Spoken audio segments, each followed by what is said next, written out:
A evo izvještaja.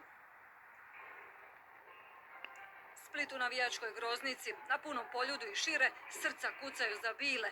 Treba im podrška. Ovo je utakmica sezone. Nakon dugo godina dostajemo taj kup koji nam pripada već dugo, ali pobjeda, samo pobjeda i ništa drugo.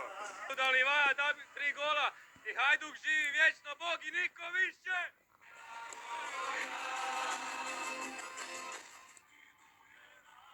Dobra atmosfera i na rivi. U fan zoni zagrijavanje je počelo još prije podne. Nakon sukoba Torcide i policije prošloga vikenda miješaju se navijačko ludilo, dišpet i razum.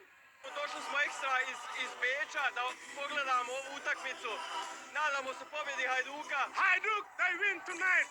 2-0! Forza Hajduk! Velik broj policijskih službenika je oko stadiona i u užem središtu grada. Na kopnu, u zraku. Najvažniji zadatak prije utakmice uspješno je obavljen. Pripadnike Riječke armade interventna policija dopratila je do Poljudske ljepotice. Radi se o redovnim mjerama i radnjama koje inače radimo svaki put kad osiguravamo ovakve utakmice koje imaju visoki sigurnosni rizik. 850 riječkih navijača doplovilo je brodom. 14 sati su plovili kako bi večeras bodrili svoj klub. Ljudi su se zabavljali do kasno u noć i bilo je jako veselo. Harmonika, gitara, pjesme, svega. A u Splitu se molilo.